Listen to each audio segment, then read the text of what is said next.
Entendimos en el video anterior que la vida primitiva del brujo no fue fácil. Te voy a dejar el video ahora acá arriba y en la descripción. Te recomiendo que lo mires después de este. Sin embargo, la evolución también se llevó puesto al brujo. Y en este capítulo vamos a conocer al brujo en la antigüedad. Porque yo soy Gitana Aluka, la voz más autorizada para contarte lo que pasó.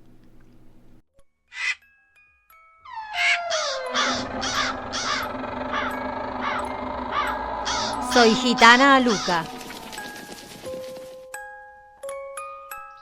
La purga de la luz, los cátaros. Para entender la casa de brujas, primero debemos entender cómo la Iglesia aprendió a exterminar ideas. En el sur de Francia, durante los siglos XII y XIII, floreció una cultura de paz, poesía y una espiritualidad que hacía temblar los cimientos de Roma, los cátaros o los puros. En un mundo donde la Iglesia católica acumulaba oro, tierras y poder político, los cátaros aparecieron como una bofetada a la humildad. Pero su pecado no fue solo ser pobres, fue una cosmología. Ellos creían en un dualismo absoluto. Existía un dios del bien, creador del espíritu, y un dios del mal, un demiurgo, que había creado al mundo material. Para un cátaro, la Iglesia católica, con su opulencia y sus ejércitos, no era la casa de Dios, sino la herramienta del mismo demonio. En la cima de su comunidad estaban los perfectos.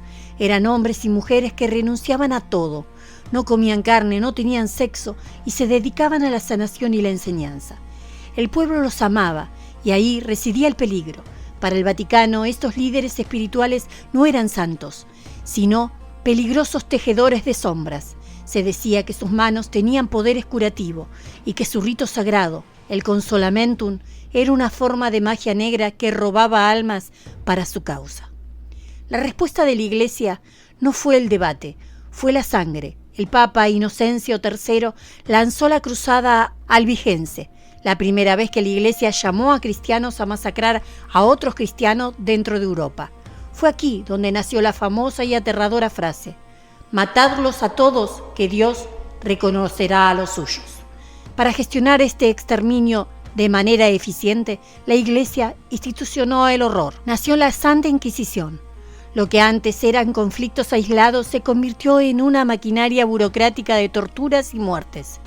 Todo lo que no encajaba en el dogma, desde una mujer que sabía usar hierbas medicinales hasta un hombre que cuestionaba el diezmo, eran etiquetados como herejía o brujería.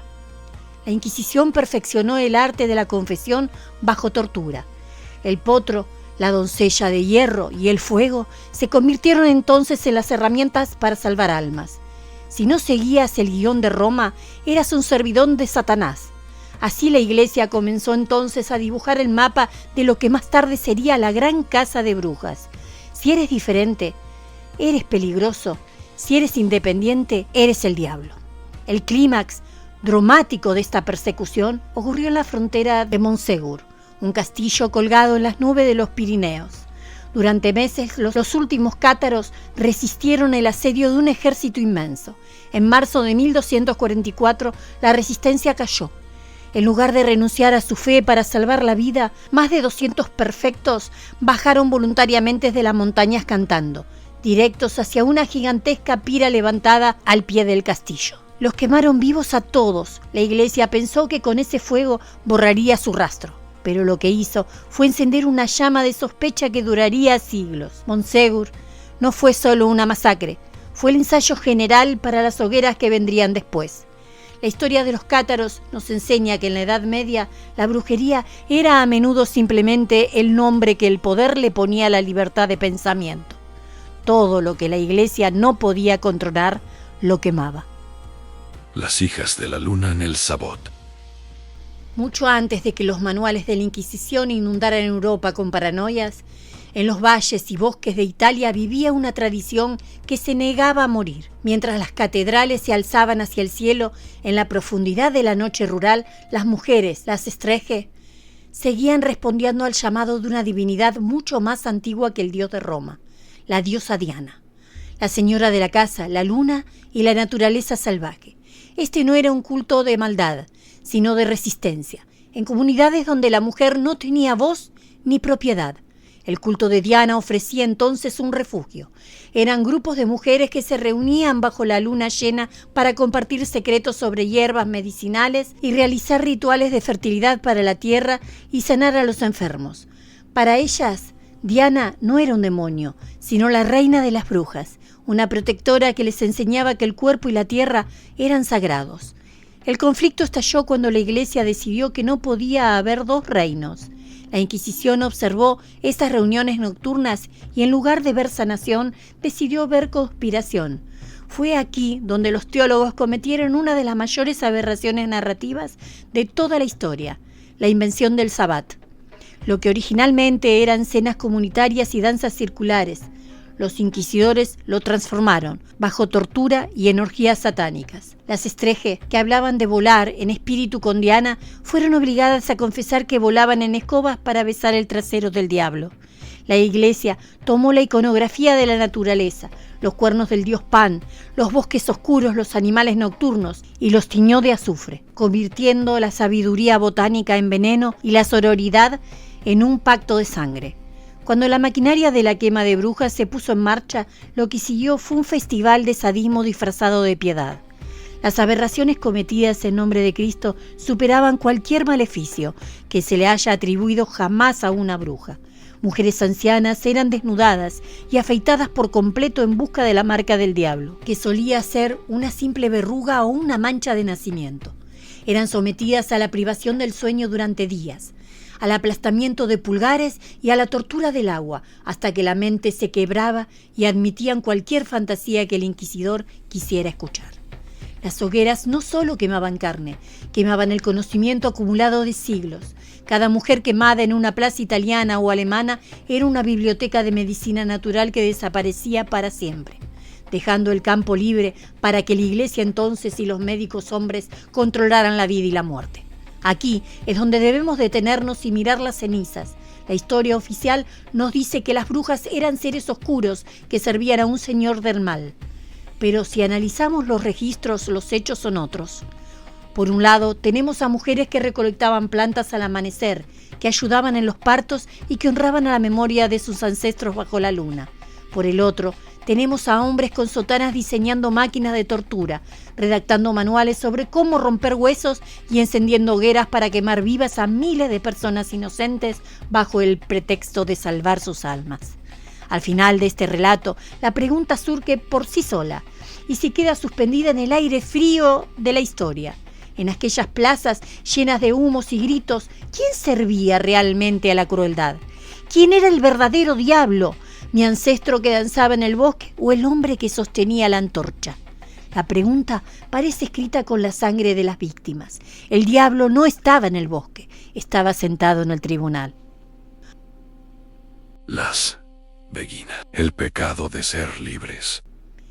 Mientras la Inquisición buscaba marcas del diablo en la piel de las campesinas, en las ciudades de Flandes, Alemania y los Países Bajos, surgió un movimiento que desafió el orden establecido sin necesidad de conjuros. Eran las beguinas. A diferencia de las monjas, las beguinas no vivían encerradas tras los muros de un convento ni hacían votos perpetuos de pobreza o castidad. Eran mujeres solteras o viudas que decidieron que no necesitaban ni a un marido que las mandara, ni a un confesor que les dijera qué pensar. Vivían en sus propias comunidades llamadas beguinajes. Trabajaban para mantenerse, generalmente en la industria textil o cuidados de enfermos, y se dedicaban a una espiritualidad profunda y personal. ¿Por qué estas mujeres que dedicaban su vida a la caridad y la oración eran vistas entonces como una amenaza peor que la de un brujo del bosque? La respuesta es simple y brutal. Eran incontrolables. En la Edad Media una mujer solo tenía dos destinos aceptables, el matrimonio o el claustro. Las beguinas inventaron una tercera vía. No estaban bajo la autoridad de ningún hombre. Leían la Biblia por su cuenta, la traducían a lenguas que el pueblo podía entender y, lo más peligroso de todo, afirmaban tener visiones directas de Dios sin la intermediación de un sacerdote. Para la jerarquía eclesiástica, una mujer que pensaba por sí misma y hablaba con la divinidad sin permiso era entonces, por definición, una sospechosa de magia y herejía. El punto de quiebre para este movimiento tiene un nombre y apellido: Margarita Porete. Margarita era una beguina mística y extremadamente inteligente que escribió un libro titulado El espejo de las almas simples.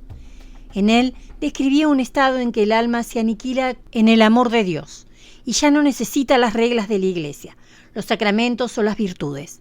Para la Inquisición esto no era misticismo, era un ataque directo al negocio de la fe. Margarita y su libro fue quemado, pero ella, en un acto de valentía y rebeldía mística, se negó a retractarse y se negó a responder a sus inquisidores. El 1 de junio de 1310, en la plaza de Greve, en París, Margarita fue quemada viva en la hoguera. La ejecución de Margarita fue el mensaje de la Iglesia para todos los beguinas. O te sometes a un hombre o te quemamos como a una bruja. Con el tiempo, muchas fueron forzadas a entrar en órdenes religiosas controladas y fueron perseguidas bajo la acusación de prácticas mágicas y falsa piedad. Lo que la Iglesia llamó brujería, en el caso de las beguinas, era en realidad soberanía femenina.